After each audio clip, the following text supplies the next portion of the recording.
அஸ்ஸலாமு அலைக்கும்.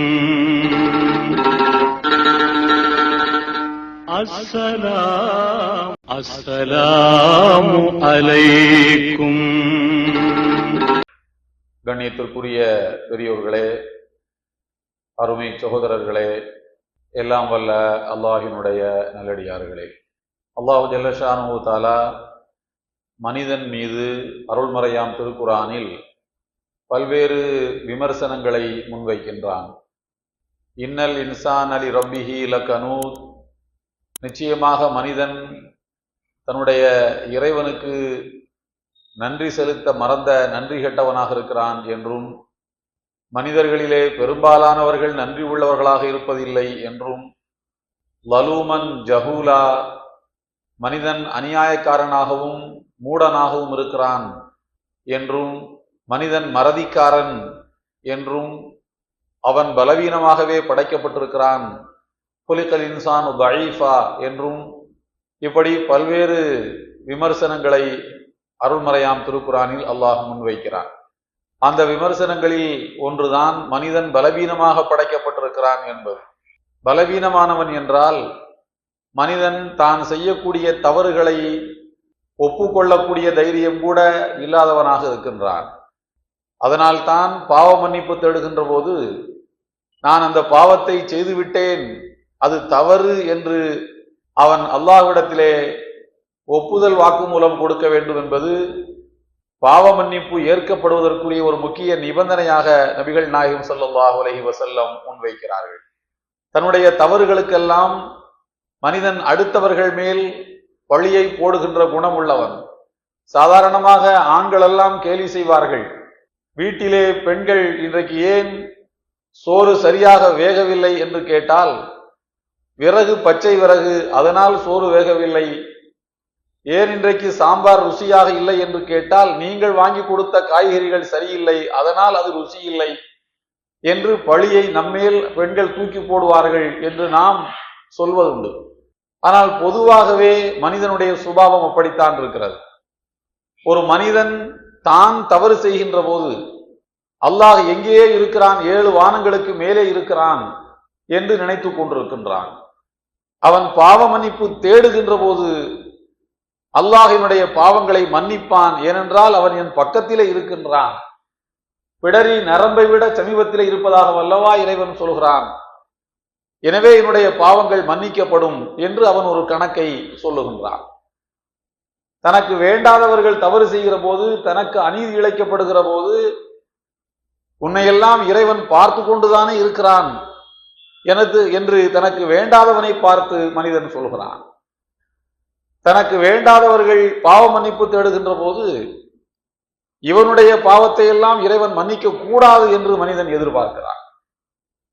இப்படி தனக்கு ஒரு நீதி, தனக்கு அருகிலே இருப்பவர்களுக்கு ஒரு நீதி, தனக்கு வேண்டப்படாதவர்களுக்கு ஒரு நீதி, வேண்டியவர்களுக்கு ஒரு நீதி என்று மனிதன் அவனுடைய சிந்தனையில் அப்படித்தான் நீதிகளை வகுத்து வைத்திருக்கின்றான். மனிதன் உண்மையிலேயே பலகீனமானவன். இறைவன் அவன் மீது சுமத்தி இருக்கக்கூடிய கடமைகளை அவன் சுமப்பதாக அல்லாஹ்விடத்திலே ஒப்புக்கொண்டு விட்டு வந்து பிறகு அந்த கடமைகளில் இருந்து மனிதன் தவறுகின்றான். இதையெல்லாம் அருள்மறையாம் திருக்குரானில் பல்வேறு வசனங்களிலே எல்லாம் வல்ல அல்லாஹ் நமக்கு எச்சரித்துக் கொண்டே இருக்கின்றான். அன்புக்குரியவர்களே, கடந்த 460 நாட்களுக்கு மேலாக, சுமார் 468 நாட்களாக, ஒரு வருடத்தையும் கடந்து பாலஸ்தீனத்திலே முஸ்லிம்கள் போராடி கொண்டிருக்கிறார்கள். அல் அக்ஸா பள்ளிவாசலை அது முஸ்லிம்களின், உலக முஸ்லிம்களின் சொத்து என்பதை நிரூபிப்பதற்காக அங்கே நடக்கக்கூடிய ஆக்கிரமிப்புகளுக்கு எதிராக அல்லாஹ் அருள் வளம் மிக்க பூமி என்று அருள்மறையாம் திருக்குரானில் உறுதிப்படுத்தி இருக்கக்கூடிய அந்த பரக்கத்தான நிலத்தை அது உலக முஸ்லிம்களின் சொத்து என்று நிரூபிப்பதற்காக வேண்டி பல்லாயிரக்கணக்கான மக்கள் இந்த 470 நாட்களிலே ஷஹீதாக இருக்கிறார்கள். உலகத்துக்கு சொல்லப்பட்ட கணக்கின்படி பார்த்தால் சுமார் 46,000 பேர், 47,000 பேர், 50,000 பேர் என்று சொன்னால் கூட நமக்கு நாக்கு வலிக்காது. 50,000 பேர், 1,50,000 பேர் ஷஹீதாகி இருக்கின்றார்கள். அந்த மண் உலக முஸ்லிம்களின் மண் என்பதை நிரூபிப்பதற்கு. அது மாத்திரமல்ல, லட்சக்கணக்கான பேர்கள் நிரந்தரமாக ஊனமாகி இருக்கிறார்கள். இனி வாழ்க்கையில் அவர்கள் பட்ட ஊனத்துக்கு மாற்று கிடையாது என்கிற அளவுக்கு கைகால்களை இழந்து நிரந்தரமாக அவர்கள் ஊனப்பட்டிருக்கிறார்கள். இந்த ஒரு வருட காலம், 1.5 ஆண்டு காலத்தில் பிறந்திருக்கக்கூடிய குழந்தைகளுக்கு தாய்மார்கள் பாலூட்டுவதற்கு ஏற்ற அளவில் தாய்மார்களின் உடல் நிலை இல்லை என்கிற காரணத்தினால் அந்த குழந்தைகள் எல்லாம், பச்சிளம் குழந்தைகள் எல்லாம் உரிய ஊட்டச்சத்து கிடைக்காமல் அநேகமாக 5 வயதுக்குள்ளாக இயல்பாகவே மரணத்தை தழுவிவிடக் கூடும் என்கின்ற அளவுக்கு ஊட்டச்சத்து குறைபாடுகளோடு அந்த குழந்தைகள் வளர்ந்து கொண்டிருக்கின்றார்கள்.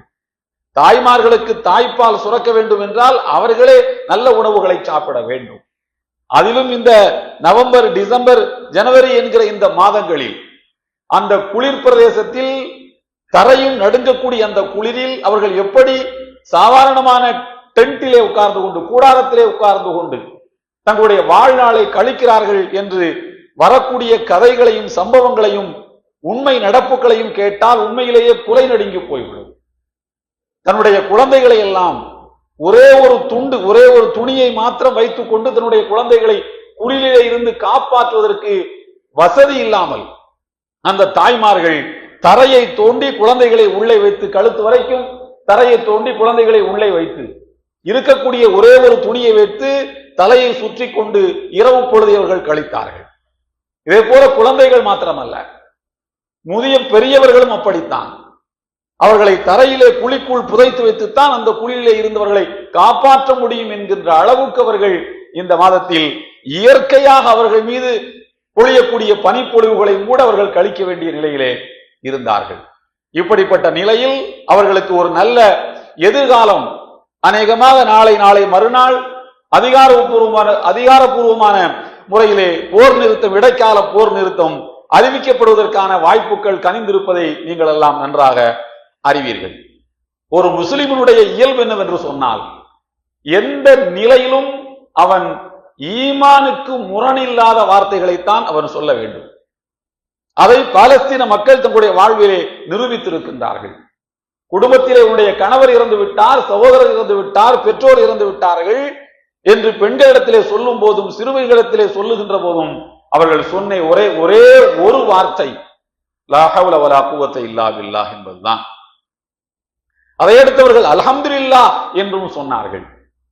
சில தாய்மார்கள் தங்களுடைய ஷஹீதான பிள்ளைகளை அல்லாஹ்விடத்திலே அனுப்பி வைக்கின்ற போது, உன்னுடைய தாய்மாமாவை பார்ப்பாய், இன்னும் சில நிமிடங்களிலே நீ அவர்களுக்கு என்னுடைய சலாத்தை சொல், உன்னுடைய சகோதரி என்னுடைய அம்மா சலாத்தை சொல்லிவிட்டார் என்று சொல்லி வழியனுப்பக்கூடிய காட்சிகளையும் நாம் காணொளிகளிலே பார்த்தோம். அப்படி இருந்தும் கூட அப்படிப்பட்ட நெருக்கடிக்கும் உயிரிழப்புகளுக்கும் சோதனைகளுக்கும் ஆளான நேரத்திலும் கூட ஈமானுக்கு முரணாக ஒரு வார்த்தையை கூட அங்கே உள்ளவர்கள் சொல்லவில்லை என்பது மாத்திரமல்ல, இந்த போர்க்காலங்களிலும் கூட அவர்கள் ஒரு நெறியுடன் கூடிய முஸ்லிம், இறைவனுக்கு அடிபணிந்து வாழுகிற ஒரு முஸ்லிம் எப்படி இருக்க வேண்டுமோ அப்படித்தான் அவர்கள் இருந்தார்கள். போர் கைதிகளிடத்திலும் அவர்கள் நீதியாக நடந்து கொண்டார்கள். யாருக்கும் அவர்கள் அநீதி இழைக்கவில்லை. அவர்கள் பிடித்து வைத்திருக்கக்கூடிய போர் கைதிகளுக்கு தங்களை விட, தாங்கள் சாப்பிடுகின்ற உணவை விட தரமான உணவை கொடுத்தார்கள் என்பதெல்லாம் நாம் அங்கிருந்து வரக்கூடிய அல் ஜசீரா போன்ற ஊடகங்களில் வரக்கூடிய செய்திகளிலே நாம் பார்த்திருக்கோம். அன்புக்குரியவர்களே, இப்போது கடந்த ஒரு வார காலமாக நான் சில அடிப்படையான விஷயங்களை உங்களுக்கு சொல்ல வேண்டும் என்று நினைக்கின்றேன். நான் அதற்குத்தான் சொன்னேன், ஒரு முஸ்லிம் எந்த நிலையிலும் அல்லாஹ்வுக்கு பிடிக்காத வார்த்தைகளை சொல்லக்கூடாது.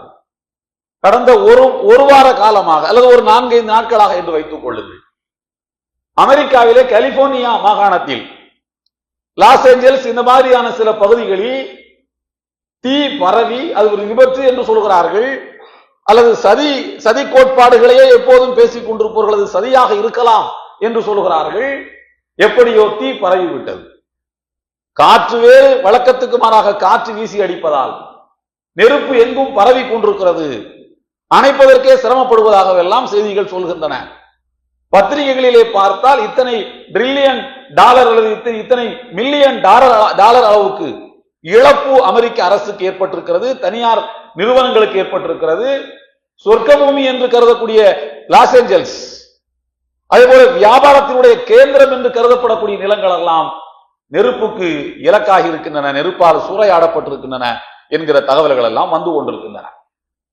இந்த சூழ்நிலையில் நாம் அதை எப்படி பார்ப்பது? நான் அதற்குத்தான் 2 விஷயங்களை உங்களுக்கு சொன்னேன்.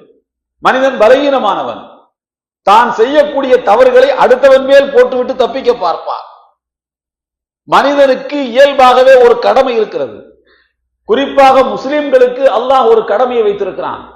அது என்ன கடமை என்றால், அநீதிக்கு எதிராக போராடுகின்ற கடமை. அநீதி நடக்கிற போது அதை கரத்தை பிடித்து தடுத்து நிறுத்துகின்ற கடமை முஸ்லிம்களுக்கு உண்டு.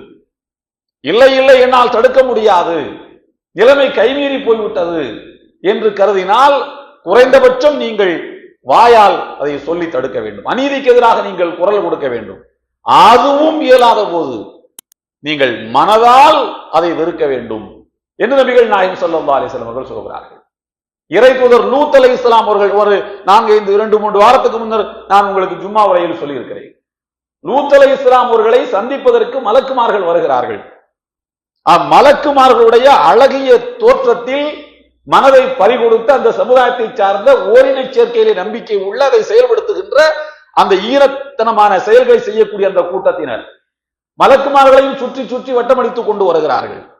லூத் நபிக்கு மனவேதனை தாங்க முடியவில்லை. அட பாவிகளா, மனிதர்களை கடந்து மலக்கென்று வித்தியாசம் தெரியாமல் இப்படி சுற்றி சுற்றி வருகிறீர்களே, எனக்கு மாத்திரம் புஜ வலிமை இருக்குமானால் உங்கள் எல்லோரையும் ஒரே தள்ளாக தள்ளி நான் இந்த மலக்குமார்களை நீங்கள் நெருங்க விடாமல் தடுத்து விடுவேன். என்ன செய்வது? எனக்கு ஒன்றும் அவ்வளவு பலம் இல்லையே. லவ் அன்னலிபிக்கும் கூவா, எனக்கு அப்படி ஒன்றும் சக்தியை இறைவன் தரவில்லையே என்று சொல்லிவிட்டு அதற்கடுத்து சொல்கிறார்கள், அவ் ஆவி இலா ருக்னின் ஷதீத், வலிமை வாய்ந்த ஒரு சமுதாயம் எனக்கு துணை நிற்க வேண்டும். என்னுடைய சமுதாயத்திலிருந்து ஒரு 10-15 பேராவது என் பேச்சை கேட்டு நான் நிலைநாட்ட விரும்புகிற கோட்பாட்டுக்கு தன்னுடைய உடலை, பொருளை, ஆவியை தருகின்ற ஒரு கூட்டம் எனக்கு இருக்க வேண்டும் என்று நான் விரும்புகின்றேன். ஆனால் அதுவும் எனக்கு இல்லை. அலைஸ மின்கும் ரஜுலுர் ரஷீத், உங்களிலே ஒருவன் கூட யோகியன் கிடையாதா என்று லூத் நபி கேட்டார்கள். திருக்குர்ஆனுடைய விரிவுரைகள் சொல்கின்றன, அந்த சமுதாயத்தில் ஒருவன் கூட இந்த செயலை செய்யாமல் இருக்கவில்லை, எல்லோரும் செய்தான்.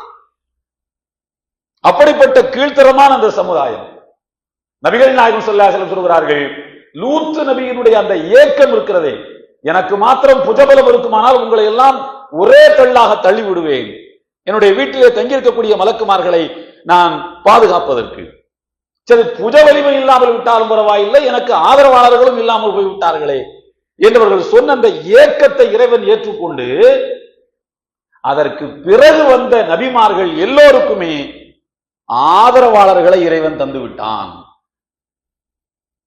மூசா நபி, ஈசா நபி, எஹியா நபி, ஜக்கரியா, அதற்கு பிறகு வந்த இறை தூதர்கள் எல்லோருமே அவர்களுக்கு வலதும் இடதுமாக அவர்களுடைய கொள்கையை நிலைநாட்டுகின்ற, அவர்கள் சொல்லுகின்ற ஒழுக்கத்தின்படி வாழுகின்ற ஒரு கூட்டத்தை அந்த நபிமார்களுக்கு தந்து விட்டான். ஈசா நபிக்கு 12 பேர் அன்சாருல்லாஹ், அல்லாஹ்வின் உதவியாளர்கள். கூனு அன்சார் அல்லாஹ், அல்லாஹ்வின் உதவியாளர்களாக இருங்கள் என்று அல்லாஹ் சொல்கிறானே, அதே போல நபிகள் நாயகம் ஸல்லல்லாஹு அலைஹி வஸல்லம் லட்சத்தை தாண்டிய தோழர்கள். அவருடைய கண் பார்வையை புரிந்து கொண்டு, அர்த்தத்தை புரிந்து கொண்டு அதை செயல்படுத்துகின்ற தோழர்கள். எந்த நபிக்கும் ஆதரவாளர்களை தராமல் லூத் நபிக்கு பிறகு இறைவன் நபியை அனுப்பவில்லை. நபிகள் நாயகம் ஸல்லல்லாஹு அலைஹி வஸல்லம் அவர்கள் சொல்கின்றார். அப்படியானால் அதற்கு என்ன பொருள்? ஒரு சமுதாயத்தில் திருத்தூதராக அனுப்பப்பட்டிருக்கக்கூடிய நபியின் அவர்கள் கற்பிக்கக்கூடிய போதனையை செயல்படுத்துவதற்கு ஆதரவாளர்களை அல்லாஹ் கொடுக்கிறான். நம்முடைய நபி முஹம்மது ஸல்லல்லாஹு அலைஹி வஸல்லம் அவர்கள் உலகம் உள்ளளவும் அவர்கள் தான் திருத்தூதர், இறுதி நபி. நாமெல்லாம் அவர்களுக்கு யார்? அன்சாருல்லாஹ், அல்லாஹ்வின் உதவியாளர்கள். நாமெல்லாம் அவர்களுடைய படையினர். நாம் அவர்களுடைய கொள்கையை உலகத்திலே நிலைநாட்ட வேண்டியவர்கள். அந்த கொள்கைக்கு பாதகம் வருகின்ற போது நாம் அரண் போல் நின்று அந்த கொள்கையை காப்பாற்ற வேண்டிய கடமையை சுமந்தவர்கள். ஆனால் உலக முஸ்லிம்களின் 3 புனித தலங்களில் ஒன்றாக இருக்கக்கூடிய அல் மஸ்ஜித் அல் அக்ஸாவுக்கு ஆபத்து வருகின்ற போது உலக முஸ்லிம்களாகிய நாம் என்ன செய்து கொண்டிருந்தோம் என்பது கேள்வி. உலக முஸ்லிம்களாகிய நாம் என்ன செய்து கொண்டிருந்தோம் என்பதுதான் கேள்வி. பக்கத்தில் இருக்கக்கூடிய சவுதி அரேபியா என்ன செய்து கொண்டிருந்தது? நான் கூட பல நேரங்களில் நினைத்து பார்ப்பேன். ஈரான் நாட்டுக்கு பெயர் என்ன தெரியுமா? ஈரான் பாஸ்போர்ட் பார்த்திருக்கிறீர்களா? ஈரான் நாட்டு பாஸ்போர்ட், ஈரானுக்கு பெயர் என்ன? Islamic Republic of Iran. பாகிஸ்தானுக்கு பெயர் என்ன? Islamic Republic of Pakistan.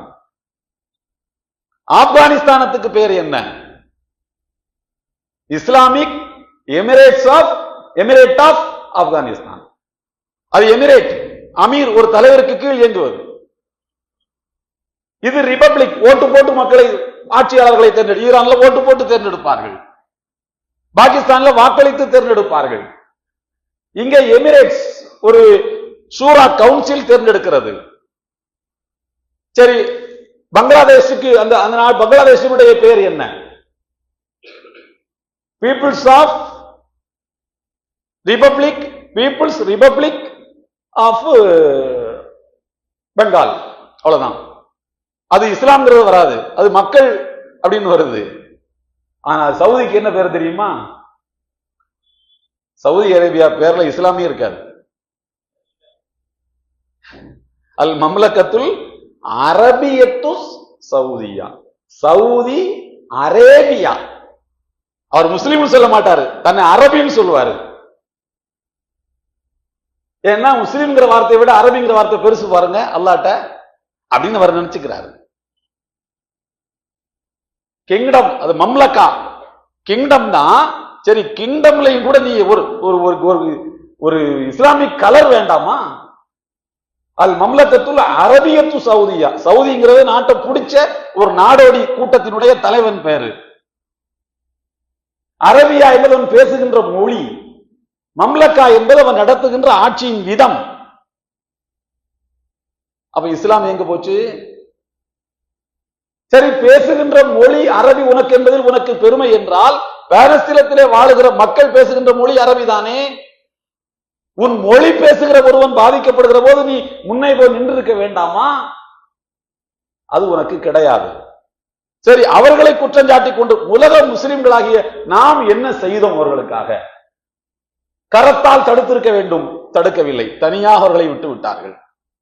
நான் அதற்குத்தான் அந்த யுத்தம் தொடங்கிய நாட்களில் ஆரம்பத்திலே நான் சொல்லி காட்டினேன். ஒரு ட்விட்டர் அக்கவுண்ட்ல, எக்ஸ் தளத்திலே ஒரு பாலஸ்தீன சகோதரர் ஒரு பதிவு போட்டிருக்கிறார். நான் ஒரு ஹதீஸை பார்த்தேன்.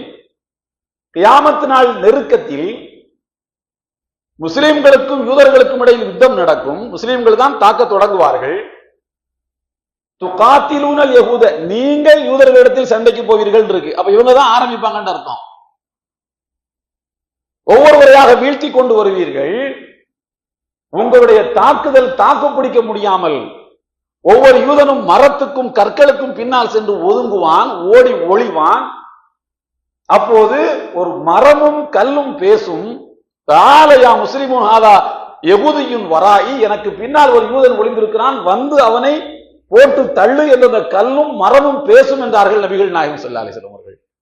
இந்த ஹதீஸை எடுத்து போட்டுவிட்டு அந்த பாலஸ்தீன் சகோதரர் சொல்லுகின்றார், எதற்காக கல்லும் மரமும் எங்களுக்கு உதவி செய்ய வேண்டும்? எங்களை சுற்றிலும் முஸ்லிம் நாடுகள் தானே இருக்கின்றன, எங்களை சுற்றிலும் முஸ்லிம்கள் தானே ஆட்சியிலே இருக்கிறார்கள். இந்த பக்கம் போனால் எகிப்து, இப்படி வந்தால் ஜோர்டான், அந்த பக்கம் போனால் சவுதி அரேபியா, ஜோர்டானை கடந்து போனால் மூத்தா வழியா போனால், இப்படி இருக்கும்போது கல்லும் மரமும் ஏன் எங்களுக்கு உதவி செய்ய வேண்டும் என்கிற கேள்வி எனக்கு இருந்து கொண்டே இருந்தது.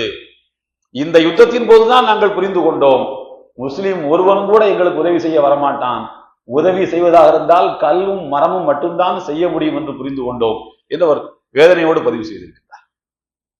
யாரும் உதவி செய்யவில்லை. சொல்ல போனால் சில நேரங்களில் எதிராகவும் கூட வேலை இருப்பதாக செய்திகள் வருகின்றன. துருக்கி எதிராக வேலை செஞ்ச மாதிரி செய்திகள் இருக்கு, சவுதி எதிராக வேலை செஞ்சதா செய்திகள் இருக்கு.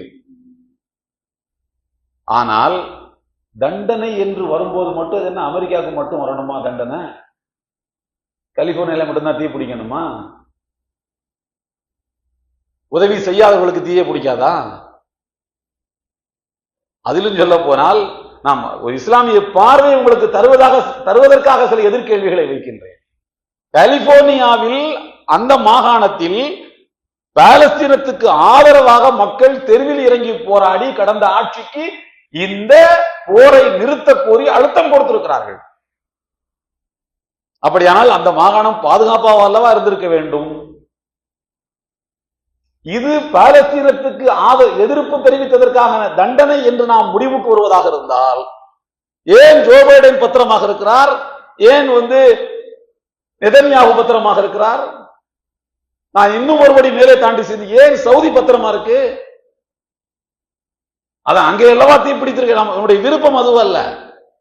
இப்படி எல்லாம் கேள்விகள் இருக்கின்றன. இப்போ திருக்குறானுடைய வசனத்துக்கு வாருங்கள். அல்லாஹ் சொல்கிறான், குல் ஹுவல் காதிர் அலா அன் யபஅஸ அலைக்கும் அஸாபன் மின் ஃபௌகிக்கும். உங்களுடைய தலைக்கு மேலே இருந்து அஸாபை இறக்கும் சக்தி அல்லாஹ்வுக்கு உண்டு. உங்கள் கால்களுக்கு கீழே இருந்து அஸாபை வெளிக்கொண்டு வரக்கூடிய சக்தி அல்லாஹ்வுக்கு உண்டு. தலைக்கு மேலே இருந்து என்பதற்கு இமாம் தன்தாவி அவர்கள் சொல்கிறார்கள், மேலே என்பது மழை, கல் மழை பொழிவது. லூத்து நபியினுடைய கூட்டத்துக்கு கல் மாறித்தான் பொழிந்தது. காபத்துல்லாவை இடிக்க வந்தவர்களுக்கு அபாவில் பறவைகள் மூலமாக கல் மழைதான் பொழிந்தது. நெருப்பை சுமந்த கற்கள் பொழிந்தன. இது மேலிருந்து வரக்கூடிய அதாப். கீழிருந்து வரக்கூடிய அதாப் என்பது ஃபிரௌனை பிடித்துக் கொண்டது. அவர் காலை வச்சு போனார், காலுக்கு கீழே இருந்து தண்ணி தான் அப்படி மேல அவரை கவிழ்த்தது. இப்படி கீழிருந்து தண்டனைகள். நூஹ் நபியுடைய சமுதாயத்துக்கு கீழே இருந்து தண்ணி வந்தது, மேல இருந்தும் தண்ணி வந்தது. பல் தக்கல் மா, இரண்டு தண்ணீர்களும் சந்தித்துக் கொண்டன, மக்கள் அழிந்து போனார்கள். மேலிருந்து என்பதற்கு பொருள் உங்களுக்கு மேலே இருந்து உங்களை அதிகாரம் செலுத்திக் கொண்டிருக்கக்கூடிய ஆட்சியாளர்களாலும் உங்களுக்கு துன்புறுத்தல் வரும் என்ற ஒரு பொருளை இமாம் தன்தாவி சொல்கிறார்கள், திருக்குர்ஆனுடைய விரிவுரையாளர். அப்ப உங்களுக்கு கீழே இருந்து அதாப் வரும் என்பதன் பொருள் நீங்கள் பெற்ற பிள்ளைகளால் உங்களுக்கு பிரச்சனை வரும். உங்களுக்கு கீழே உள்ள வேலைக்காரனால உங்களுக்கு பிரச்சனை வரும்.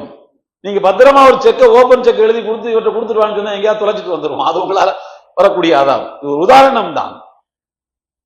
இப்படி உங்களுக்கு கீழே உள்ளவர்களால் உங்களுக்கு பிரச்சனை வரலாம், மேலே உள்ளவர்களால் பிரச்சனை வரலாம் என்று சொல்லிவிட்டு அல்லாஹ் அதோடு முடிக்கவில்லை.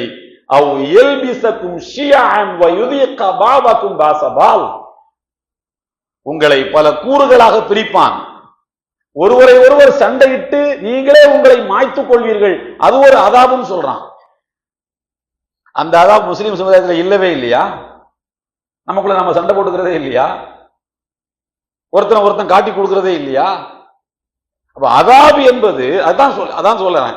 அதாபு என்பது நமக்கு வேண்டாதவனுக்கு வந்தா அது அதாபு, நமக்கு வேண்டியவனுக்கு வந்தா அல்லாஹ் அவருக்கு நன்மையை கொடுக்கிறதுக்காக சோதிக்கிறான். இது என்ன பாரு, வேண்டியவனுக்கு ஒண்ணு வேண்டாதவனுக்கு ஒண்ணா? உங்களுக்கு வேண்டியவன் வேண்டாதவன் என்று சிந்திப்பதா, அல்லது அல்லாஹ்வுக்கு வேண்டியவன் அல்லாஹ்வுக்கு வேண்டாதவன் என்று சிந்திப்பதா? நம்முடைய ஈமானுக்கு முரண்படுகின்ற வார்த்தைகள் எதையும் நாம் சொல்லக்கூடாது என்பதுதான் மெசேஜ், செய்தி. அதுதான் அமெரிக்காவில் பற்றிய நெருப்பு அல்லாஹ்வின் தண்டனையாக இருக்கலாம், ஆனால் அதை முடிவு செய்ய வேண்டியது அல்லாஹுதான், நாம் அல்ல. அதாபாக இல்லாமலும் போகலாம், அதை முடிவு செய்ய வேண்டியது நாம் அல்ல, தரக்கூடியவன் தான் முடிவு செய்ய வேண்டும். ஷேகல் மராதி என்கிற ஒரு மிகப்பெரிய புகழ்மிக்க பேரறிஞர் அவர் சொல்லுகிறார், சோதனைகளை நாம் இரண்டு விதமாக பார்க்க வேண்டும்.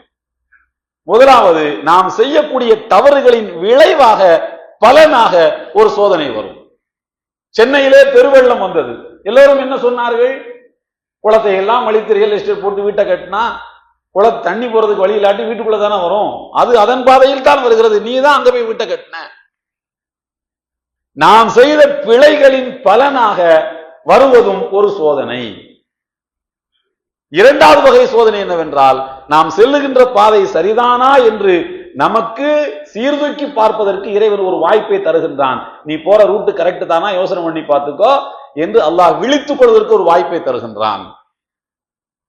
இது விழித்துக் கொள்வதற்காக வேண்டி கொடுக்கப்பட்ட வாய்ப்பா, அல்லது மனித பிழைகளால் ஏற்பட்ட பலனா, அல்லது இறைவனின் சாபமா, பாலஸ்தீன் மக்களின் சாபமா, அல்லது இறைவனின் தண்டனையா? முடிவு செய்ய வேண்டியது ரப்புல் ஆலமீன் அல்லாஹுதான். அப்ப நாம என்ன செய்யறது? நமக்கு ஒரு கருத்தே இருக்கக்கூடாதா? கருத்து இருக்கலாம். ஆனால் அந்த கருத்துக்கு என்ன ஸ்கேல்? நமக்கு அதான் நமக்கு வேண்டியவன் என்றால் ஒரு பார்வை, வேண்டாதவன் என்றால் இன்னொரு பார்வை. நமக்கு நண்பனுக்கு ஒரு முசீபத் வந்து விட்டால் அல்லாஹ் உங்களுக்கு அதிகமா நன்மையை தர்றதுக்கு தான் இந்த சோதனையை தருகிறான் என்று சொல்வது, நமக்கு வேண்டாதவனுக்கு ஒரு முசீபத் வந்து விட்டால் அவன் பண்ண பாவத்துக்கு அவன் அனுபவிக்கிறான், ரெண்டு ஸ்கேலுமே தவறு. இது யாருக்கு வேண்டியவன்? அல்லாஹ்வுக்கு வேண்டியவன், அல்லாஹ்வுக்கு வேண்டாதவன். மனிதனிடத்தில் இன்னொரு பலகீனமும் இருக்கிறது. தன்னுடைய பொறுப்பை மனிதன் தட்டி கழித்து விடுகின்றான். அநீதிக்கு எதிராக பேச வேண்டும் என்கிற பொறுப்பு, அநீதிக்கு எதிராக உழைக்க வேண்டும் என்கின்ற பொறுப்பு, அநீதியை வெறுத்து ஒதுக்க வேண்டும் என்கிற பொறுப்பு, இந்த பொறுப்புகளை எல்லாம் மனிதன் தூக்கி எறிந்துவிட்டு வேலையை யாருக்கு கொடுக்கிறான் என்றால் அல்லாஹ்வுக்கு இவர் அஜெண்டா கொடுக்கிறார். அல்லாஹ் என்ன செய்ய வேண்டும் தெரியுமா? அப்படியே இஸ்ரேல்ல மட்டும் தீப்பிடிச்சு எறிகிற மாதிரி ஒரு நெருப்பு அல்லாஹ் அனுப்பணும். பாலஸ்தீன் பக்கம் இந்த நெருப்பு போகவே கூடாது. இவர் அஜெண்டா அல்லாஹ்வுக்கு கொடுக்கிறார். இப்படித்தான் அல்லாஹ் செய்யணும். உன்னுடைய வேலை என்ன? நீ எந்த கடமையிலிருந்து நீ பிறந்தாய்? நீ செய்ய வேண்டிய பொறுப்பிலிருந்து எங்கே தவறினாய்? நீ வாழுகிற நாட்டின் அரசுக்கு நீ அழுத்தம் கொடுத்தாயா? ஐக்கிய நாடுகள் சபையில் நீ பேசு, இந்த அநியாயத்துக்கு எதிராக நீ பேசு என்று நீ வாழுகிற நாட்டின் ஆட்சியாளர்களுக்கு நீ அழுத்தம் கொடுத்தாயா? நீ போய் ஐக்கிய நாடு சபையிலே பேச முடியாது, ஆனால் உன்னுடைய ஆட்சியாளர்களை பேச வைக்க முடியும். கலிபோர்னியா மக்கள் அதை செய்தார்கள். கலிபோர்னியா மக்கள் அதை செய்தார்கள். அந்த அழுத்தத்தின் காரணமாகத்தான் பொறுப்பை ஏற்பதற்கு முன்னரே சீஸ்ஃபயரை பண்ணிட்டு பொறுப்பேற்கலாம் என்று முடிவெடுத்திருப்பதாகவும் கருத்துக்கள் இருக்கின்றன. உண்மையை அறிந்தவன் அல்லாஹ். அநியாயத்துக்கு எதிராக போராடி தெருவுக்கு அப்படி ஒரு கடமை அவர்களுக்கு கிடையாது. முஸ்லிம்களுக்கு அந்த கடமை இருக்கிறது. கடமையை நாம் செய்யாமல் தனக்கு கடமை இல்லாத ஒன்றை செய்த மக்களின் மீது உன்னுடைய தண்டனை என்று சொல்வது நியாயமா என்பதுதான் கேள்வி. தப்பு ரைட்டு அல்லாஹ் முடிவு செய்யட்டும். அடுத்தபடியாக சோதனைகளில் சிக்கிக் கொண்டிருக்கக்கூடிய மக்களுக்கு உதவி செய்வதுதான் முஸ்லிம்களின் கடமை. சோதனைகளிலே சிக்கிக் கொண்டவர்களுக்கு உதவி செய்வதுதான் கடமையே அன்றி அவர்களுக்கு ஃபத்வா கொடுத்துக் கொண்டிருப்பது அல்ல. இமாம் கஸ்ஸாலி ரஹ்மத்துல்லாஹி இடத்திலே ஒருவர் கேட்கிறார், தொழ வராதவனுக்கு என்ன ஃபத்வா? மா ஹுக்குமு தாரிக்கு ஸலாத். தொழுகையை ஒருவன் வேண்டுமென்றே விடுகிறான், பாங்கு சத்தம் கேட்கிறது வர்றதில்லை. தொழுகையை ஒருவன் வேண்டுமென்றே விடுகிறான், அவனுக்கு என்ன சட்டம் என்று இமாம் கஸ்ஸாலி ரஹ்மத்துல்லாஹி இடத்திலே ஒருவர் கேட்டார், அவருடைய மாணவர் கேட்டார். இமாம் கஸ்ஸாலி ரஹ்மத்துல்லாஹி அவர் என்ன பதில் சொல்ல வேண்டும்னு இவன் பதிலோட தான் இவன் வருவான். அவன் காஃபிர்னு சொல்லணும்னு இவர் எதிர்பார்க்கிறாரு. அவன் கையால் விளங்காம போவான், இவர் சொல்லணும்னு அவர் எதிர்பார்க்கிறாரு. மா ஹுக்குமு தாரிக்கு ஸலாத் என்று கேட்டபோது இமாம் கஸ்ஸாலி ரஹ்மத்துல்லாஹி அவர்கள் சொன்னார்கள், அவனுடைய கையை பிடித்து தொழுகைக்கு கூட்டிக் கொண்டு வருவது உன் கடமை என்றார்கள். அவனுக்கு நான் என்ன சட்டம் சொல்றது? கேட்கிற உனக்கு தான் நான் சட்டம் சொல்லுவேன். உன்னுடைய கடமை என்னவென்றால் அவன் கையை பிடித்து இழுத்து பள்ளிவாசலுக்கு கொண்டு வந்து சேர்ப்பது உன் கடமை. உன் கடமையை பற்றி நீ கேள்விகள், இன்னொருத்த கடமையை பற்றி உனக்கு என்ன கேள்வி? அது அவன் வந்து கேட்கட்டும், அவனுக்கு சொல்லிக் கொள்ளலாம். நம்முடைய கடமை என்ன? அநீதிக்கு எதிராக குரல் கொடுப்பது நம்முடைய கடமை. ஏதேனும் விபத்துக்களால் ஆபத்துக்களால் சூழ்ந்த மக்களுக்கு உதவி செய்வது நம்முடைய கடமை. ஃபத்வா கொடுப்பது அல்ல, முத்திரை குத்துவதல்ல, பிராண்ட் பண்றதல்ல. கொஞ்ச நாட்களாக சிலர் சொல்லிக் கொண்டிருந்தார்கள், பாலஸ்தீனத்தில் வாழக்கூடிய மக்களுக்கு ஏன் தெரியுமா இவ்வளவு சோதனைகள் வருகின்றன? அவர்கள் ரொம்ப ஆடம்பர பிரியர்களாக, இவர் ஆடம்பர பிரியர்களாக இருந்தார்கள். இவரை போய் பார்த்துட்டு வந்தாரு. நான் கேட்டேன், சஹாபாக்களுக்கு பத்ர் போர்ல சோதனை வந்தது, எந்த சஹாபி ஆடம்பர பிரியராக இருந்தார்? உஹது போரில் ரசூலுல்லாஹ்வுக்கு பல் உடைக்கப்பட்டதே, ரசூலுல்லாஹ் என்ன ஆடம்பர பிரியராக இருந்து விட்டார்கள்? 10,000 பேர் சூழ்ந்து வளைத்து 3000 முஸ்லிம்களை தாக்குவதற்கு வந்தார்களே அஹ்ஸாபு போர்ல, எந்த சஹாபி அல்லாஹ்வுக்கு கோபமாக நடந்து கொண்டார்? இப்படிப்பட்ட ஆபத்துவர்களுக்கு வந்தது. வாயை வைத்துக் கொண்டு சும்மா இருந்தாலே நம்ம அல்லாஹ்ட்ட நன்மையை சம்பாத்தியம் பண்ணவங்களா ஆயிடுவோம். செய்த நன்மைகளை எல்லாம் ஏதாவது மலிவு விலையில ஃபத்வாக்களை கொடுத்து நம்முடைய நன்மைகளை நாமே அழித்துக் கொள்ள கூடாது என்பதுதான் செய்தி. நமக்கு என்ன ஃபத்வா? பேசாதே, உதவி செய். அவங்களுக்கு என்ன ஃபத்வா? அது அவங்களுக்கு அல்லாஹ் முடிவு செய்யட்டும். இதுதான் ஒரு மூமினுடைய கடமை. இலவசமாக ஃபத்வா கொடுத்துக் கொண்டிருப்பது அல்ல. சோதனைகளின் போது முடிந்த அளவுக்கு உதவிகளை செய்து நம்முடைய நன்மைகளை பெருக்கிக் கொள்வதற்குத்தான் அல்லாஹ் இந்த வாய்ப்பை தருகிறான் என்பதை நாம் புரிந்து கொள்ள வேண்டும். எல்லாம் வல்ல அல்லாஹ் உண்மையை விளங்கி செயல்படுகின்ற மக்களாக நம்மை ஆக்குவானாக. வாஹிரு தஅவானா அனில் ஹம்துலில்லாஹி ரப்பில் ஆலமீன். அஸ்ஸலாமு அலைக்கும் வரஹ்மத்துல்லாஹி வபரகாத்துஹு.